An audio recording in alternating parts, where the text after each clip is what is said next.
Man, people really like eyes. That man and his manga. Hello and welcome to That Man, saving the world one manga at a time, or so they keep telling me. Although this is light novels, not necessarily manga, I thought I'd bring back the reading logs because it's been some time, and rather than doing monthly hauls, I want to talk about what I've actually read rather than just showing off what I've bought. Not every series can have a video, and I don't really like just going, oh, I read volume 3, go check out volume 1 video. I don't see much purpose in just doing 1, 2, 3, 4, 5, but I feel like I still want to talk about these series. So first up, let's talk about my light novel reads of January 2021. It's been a lot. The first ones I want to talk about is Rascal Does Not Dream of. Now, I re-picked up Rascal Does Not Dream of Bunny Girl Senpai Volume 1 around November. I had the first one digitally and then I realised I wanted to buy it physically. So I quickly reread that and then moved on to Rascal Does Not Dream of Logical Witch, which is actually Volume 3. Rascal Does Not Dream is an interesting title. It's about this young man who constantly comes across girls who have strange issues. For example, in Rascal Does Not Dream of Bunny Girl Senpai, he comes across a beautiful girl who can't be seen when she wears a bunny girl costume. It's a metaphor for wanting to escape life, wanting to escape from your problems and wishing that you were non-existent. She actually does. She actually does manage to become non-existent through those around her. And it's quite interesting in the way it's brought about. The wordplay and literacy in this series is rather unique. If you like series like Monogatari, I would really recommend checking this one out. I don't feel it really gets the same kind of love that Monogatari does get, but I feel like if you do like one of them, you will like the other. Personally, I actually like this a little bit more than Monogatari, but that might just be me. Volume 3 is Logical Witch, in which he comes across a doppelganger of one of his friends.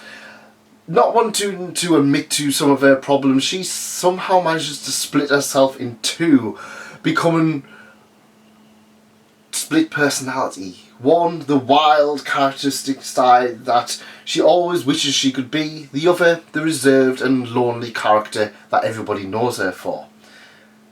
Each of these volumes is interesting. I really like the way that they managed to pull them together, and the wordplay and writing is quite unique.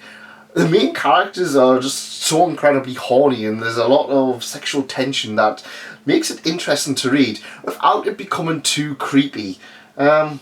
Toothbrush scene, yeah, that's all I really need to see compared to some other titles. The other titles, toothbrush scene, yeah, that wasn't something that I kind of liked.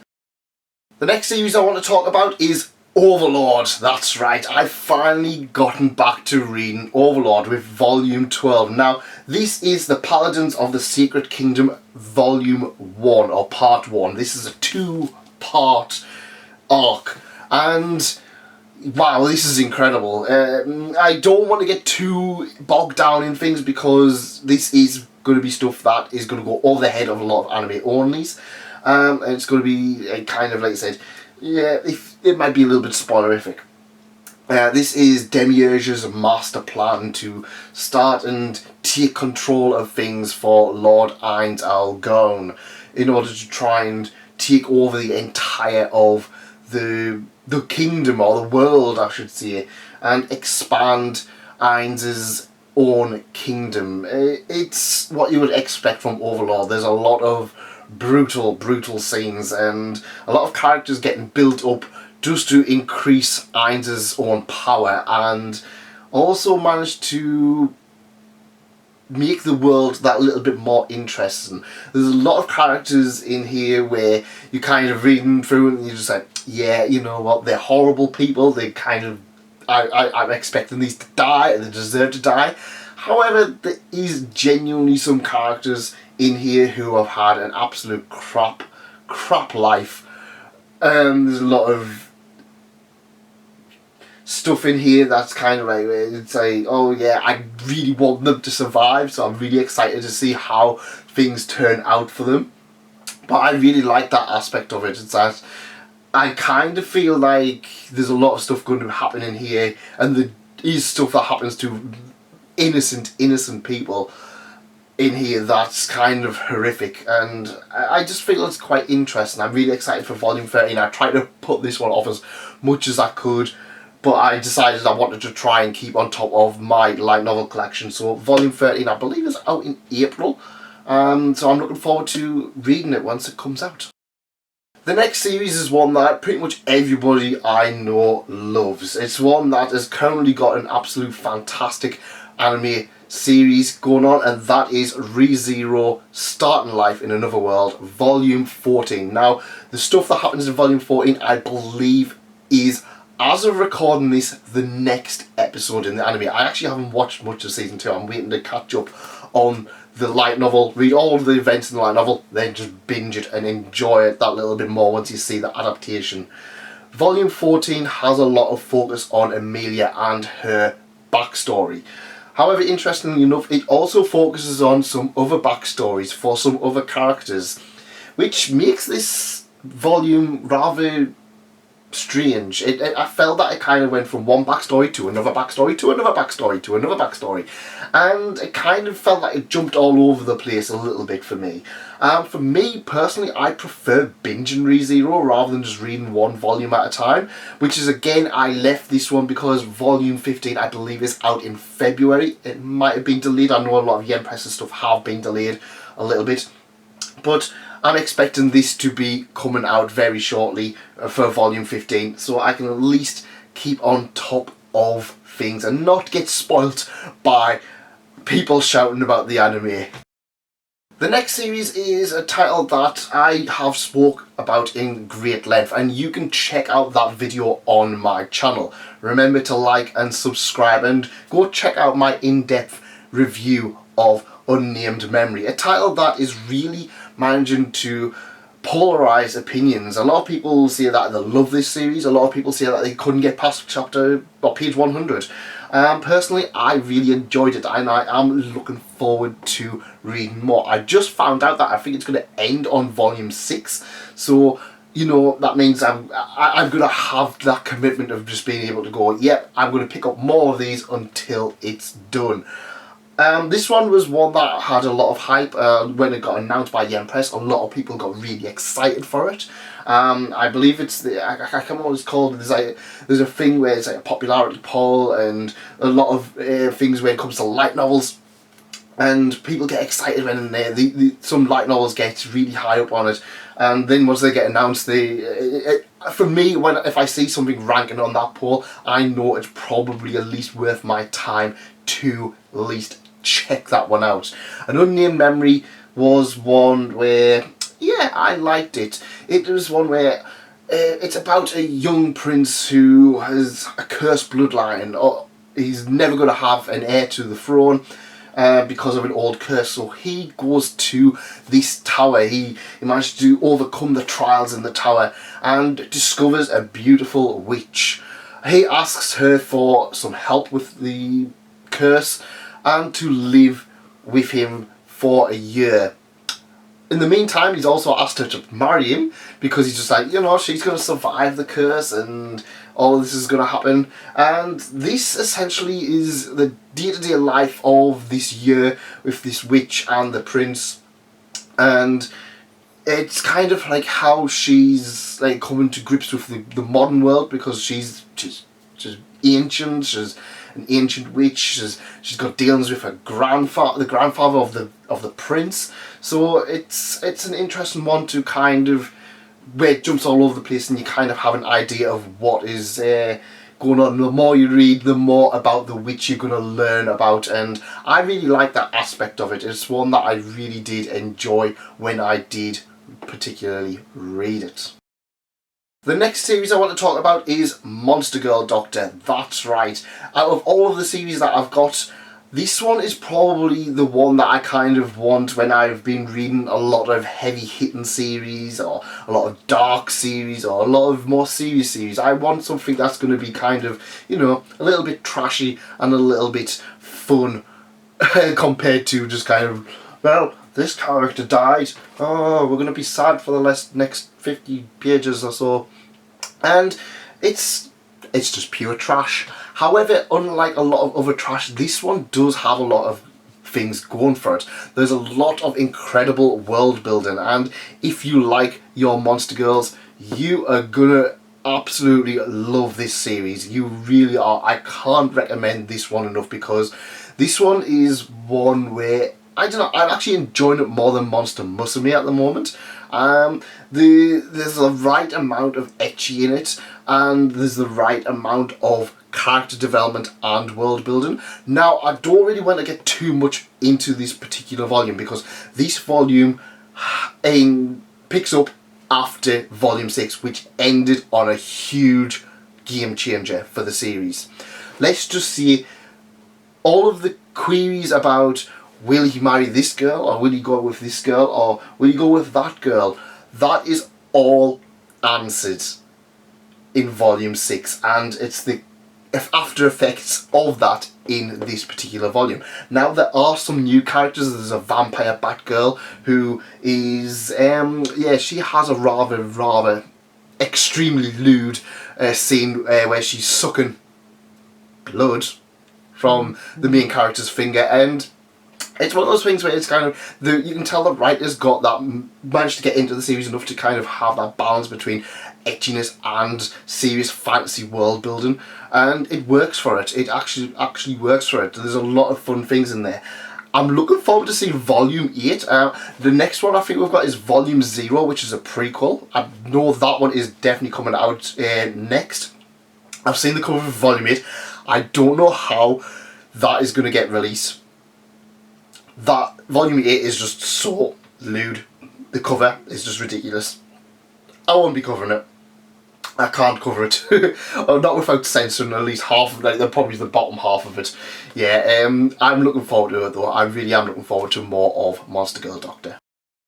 The next series I want to talk about is one that I have just read volume 5 of, and that is Bottom Tier Character Tomozaki. Now, I know that there is currently a ongoing anime for this one. I haven't had a chance to check it out yet, and I'm looking forward to, because there's a lot of really good content in here. This was a particular series where I picked up volume 1, loved it, picked up volume 2, loved it, read them both in about 2 or 3 days, and then I waited on volume 3 for quite some time. COVID hit, it was hard to get any future volumes.